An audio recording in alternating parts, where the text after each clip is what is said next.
Welcome back to Heard Tell. Okay, let's talk some local stuff. We talk about that a lot because it's important stuff. But how does it get covered? Let's talk to one of our friends. He's been on the program before. He does local coverage and local reporting. Adam Bass. You know him as Adam Bass and Mass with that clever Twitter handle. He's a reporter with the North Star Reporter. He's also a contributor to WBSM up there in Massachusetts. How are you, sir? Good to see you again. Good to be here again, Andrew, and thank you for having me on the show. Always happy to have you. All right, here's the thing. I've been talking about it. I've wrote a couple pieces about it. I bring it up on this program. People just don't pay enough attention to local stuff right now, especially the legislative process, especially city, municipal, county commission, city council, whichever one you may have, depending on where you live. I thought it would be instructive to actually talk to somebody who covers this all the time, which you do. Media has gotten nationalized. There's just no debate about that. It has. Local media is struggling. It's trying to find its niche. I think a lot of local media is starting to figure out this print media, modern media thing, but it ain't quite there yet. You cover it. What is it, the difference? Because you've done both. What's the difference when you're covering local news as far as getting it to the community where it matters the most? Well, see, the important thing, Andrew, is that you have to understand who benefits from reading the news, and that's going to be everybody in that community.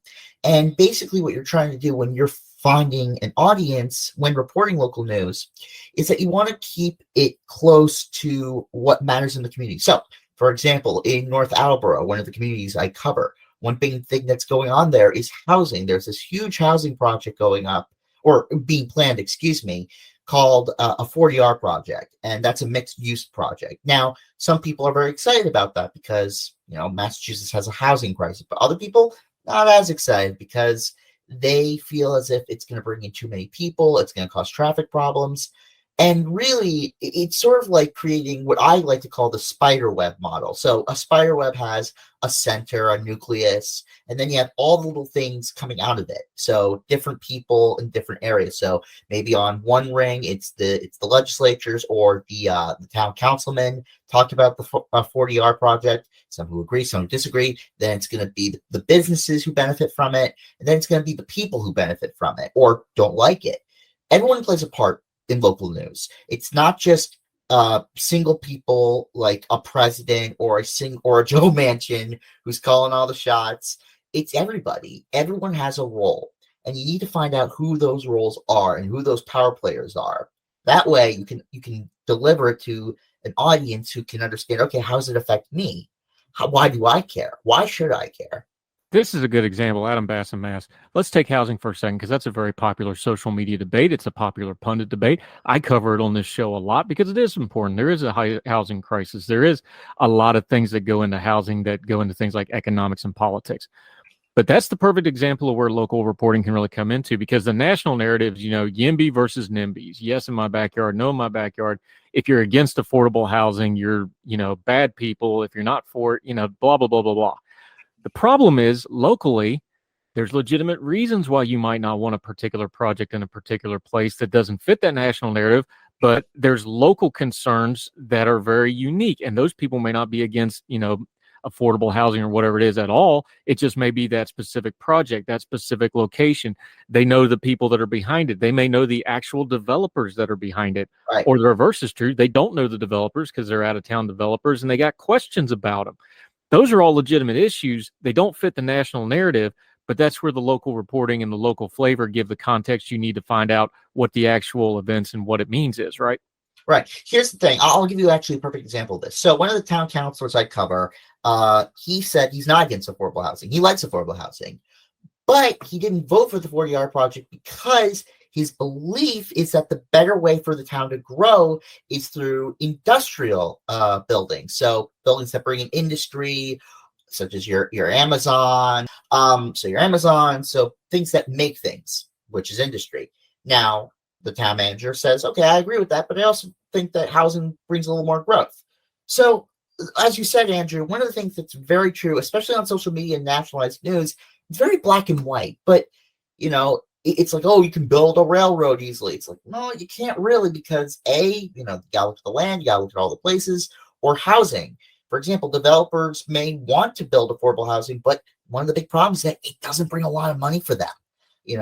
Building 3-4 apartment housing, that brings a lot of money for them because the people who come in have that money to spend. So how am I going to make money? As let's say I'm a developer, how am I going to make money? I got to make a free 4-bedroom apartment. Now, the town manager in North Attleboro is trying his best to make sure that there's a way to make money for those developers in making more what he calls holistic housing.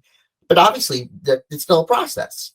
There's no end to the crisis of housing or any other crisis. And there's going to be different people talking about why it's an issue for them, whether it be those who do not have a home or those who have a home and may say, well, wait a minute, is this the right place to do it? Now, me personally, I'm just covering this. My job as a reporter is not to give opinions. It's to give information and let other people decide those opinions, because we've sort of lost our way as reporters, or just giving their opinions. It's not the Adam Bass show. It's the North Attleboro show narrated by Adam Bass. That's the reality. Yeah, Adam Bass joining us. All right, take us inside of one of these meetings, city council. Yeah, let's do something this. like this, because people look. There's been a thing. I've always been an advocate of, like, if you don't go to a meeting at least once or twice, to at least familiarize yourself with them. Look, Robert's Rules of Order is its own separate language. I understand there's a lot of minutia, a lot of it's boring, a lot of it's just procedural stuff. For somebody that's never been to a city council or a county commission meeting, if you live rurally, whatever your governing body is, the first timer walking in, and give them a little bit of a survival guide. What should they be looking at? What should they be listening for besides the procedure and the nomenclature and all the boring stuff? What are they actually paying attention to? Because really, how those council members or county commission members are conducting themselves are almost as important as whatever the actual things being discussed, as far as who actually knows what they're doing or not, right? Right. So here's something I would actually recommend doing, especially for those who want to go to a city council or county commission meeting. First of all, before you do anything, say hello to the city councilors, okay? They are willing to say hello. They love chatting you up. They love talking to people. They love they love talking. And really helping to understand who they are really gets a good example of how things are going to go down in the meeting. Now, when that meeting happens, pay attention to who talks in the meeting, not just the city council president who's conducting the meeting. Look who's bringing motions to the table. Look who's deciding to let their voices be heard, and really who kind of agrees with somebody on the city council, like who becomes like best friends in their giving of motions, or who butts heads. I remember there was one motion for a new bridge to be built in New Bedford, and one of the council members said, well, I want a special session to hold off and let's just review everything, because I don't think we've been giving enough time. Another counselor agreed with him, and he was sitting right next to him. They were chatting it up, and I realized, okay, they've known each other for a long time, and they probably agree with one another. And then you have another city councilor, a newer city councilor, relatively young, say, look, we had this opportunity to build this bridge, and the MBTA, which is the Massachusetts Bay Transportation Authority, which is basically where the trains go in Massachusetts, we have this, they're paying for us. They're footing the bill. The city doesn't have to pay anything. So let's do this. And it passed. The bill that allowed the city to have a bridge passed. And then when you're done with that, go talk to the councilors. Ask them simple questions. It doesn't matter if you're not a reporter. You can ask questions. Ask simple questions when you're going there. There's an old saying, I'm Jewish, and there's an old saying, every Passover, be the children who ask the questions, right? If you ask questions, you're going to come out smarter. You're not going to go in dumber. You're smarter that you're coming in with questions.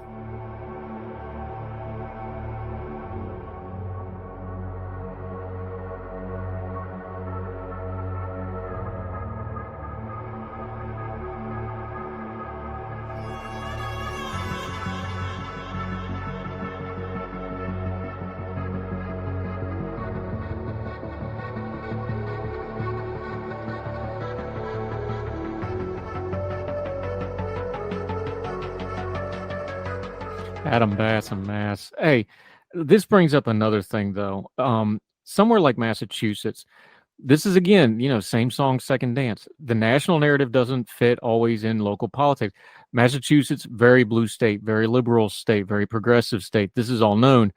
But the thing about these local issues is people want to ride in and start slapping, the partisan national narratives on it. It just doesn't work that way in local politics. It's not that there isn't partisanship and there isn't, the party line and things like that. It's just it's a total different tenor and a different pace. And especially somewhere where you have a little bit more, super majorities on a lot of stuff, things are dealt with differently. And that partisan horse race narrative stuff doesn't really fit the local politics, does it? No. Well, we got to remember, one of the things that's true about Massachusetts is that we don't have that many competitive elections. The GOP here, they don't really try that hard, and they're going through a bit of a crisis management right now. And the Democrats, it's sort of like becoming a Republican. It's sort of what Jim Justice did. You're switching that D to an R or R to a D. It's a chance of survival. And the reality is that in local races, it's not a partisan thing. Obviously there might be some who lean more a little left to the right, but at the end of the day, they're still good friends. I'll give you a great story. I was covering an election for City Council, Ward 3, City Councilor in New Bedford. And you had one candidate who was like an outwardly Republican, but everyone else was just them. When the results were called in, the top two rivals, they were so happy for each other. They were hugging, they were cheering, and all the candidates were cheering. And they said, we lost, but you know what? Good for them. And they're excited to run against each other. They're really, really excited. And I think that's missing from our from our national politics. I'm not calling for everyone to be like nonpartisan. I'm calling for people to realize that it's not as black and white. Politics it's not even shades of gray. It's so many different colors and so many things that make different people tick. And you have to really understand that when covering politics and understanding politics. It's not this red versus blue. It's red, blue, yellow, green, beige, chartreuse, turquoise, magenta. All these different people with all these different combinations. It's going to affect how you think of politics when you look at it that way. Yeah, it sure does. Adam Bass. All right, folks all over the country, look, there's still local media out there. Talk about for just a second, though, how they can follow it more and more. The local papers that have survived, if they're surviving, they figured out how to get online because either they did or they didn't survive. That's how that works. Local news stations, local TV stations, local PBS, a lot of them have really good reporters. There's now, a lot of nonprofit news organizations. Just walk people through, if they want to follow their local news better, where to start. And is this one of those things kind of like natural, what I've done? You kind of got to go a la carte with your reporting sometimes. Find those good local. Look, I got my 4 or 5 guys that keep me up to date on all the West Virginia stuff. Talk about getting a rotation so that you're getting that local information outside that national market, because you're going to have to kind of do this yourself and curate it yourself, aren't you? Right. So one thing I would recommend first, if anyone has social media, go first follow Report for America. This is a great nonprofit organization that has young reporters like myself go to different parts of the country and report at different local outlets. From there, you can find said local outlets. You can find local papers. You can find local television stations. And if you can't find them to begin with, the smaller ones, look a little bigger. Look at your equivalent of the Boston Globe. If your state has one, go look at your local television station, because you will find the network that they're building. Different reporters know all the people in the business. So, your local PBS affiliate might know where to find local outlets to read. And don't be afraid to contact them. Send them an email. That's what I did when I got started. I reached out to all these people at GBH News in Boston, at WBSM, where I currently contribute. And also listen to your local AM stations. You might find something that's not as partisan there. In Massachusetts and New Hampshire, there are plenty of AM stations that do lean a little right or left, but there are some that do tell straight news. And if you can find them, give them a listen. Yeah, Adam Bass. He's a reporter from North Star Reporter, contributor for WBSM. Also got a little podcast called The Cod Cabin. I'll let him explain that one to you. Let folks know what you got going on, how they can follow you, and how they can keep up with you till we get you back on the program again. Sure. So you can follow me at thenorthstarreporter.com or WBSM when I'm posting articles there. Adam Bass of Mass of Twitter. That's Adam Bass of Mass. Or listen to our podcast, The Cod Cabin, where we talk about Massachusetts politics. It's a real blast. It even rhymes, so you know it's gotta be good, right? Like Adam Bass of Mass. That's his Twitter handle. Adam Bass, our good friend up there. Keep doing the good work of local reporting, my friend, and we'll talk soon. Take care. Thank you, sir.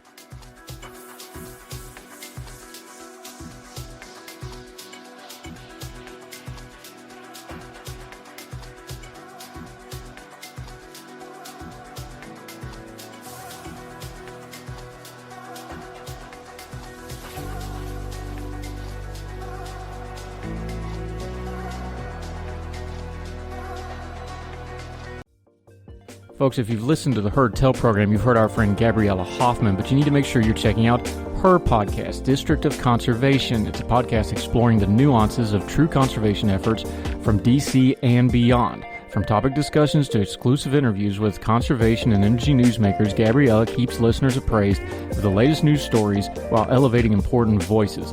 Listen to District of Conservation on Apple Podcasts or wherever podcasts are played. Folks, you've heard of Ethan Brown on the Heard Tell show a couple of different times, but if you're interested in learning about how to discuss things like climate change without all the politics and doom and gloom, head over to his podcast, The Sweaty Penguin. Sweaty Penguin is a late-night comedy-style climate podcast working to add nuance, critical thinking, humor, and hope to the climate conversation. They got over 100 episodes already, breaking down weekly news stories and specific topics, from the vanilla to the ADHD to the international accountability to orangutans. Yes, I know, that's a comedy thing, so just go with it. But each time, exploring different ways we can make progress on these issues while still helping the economy, health, security, and everything else we care about. Feel overwhelmed, exhausted, or excluded by today's climate change discourse?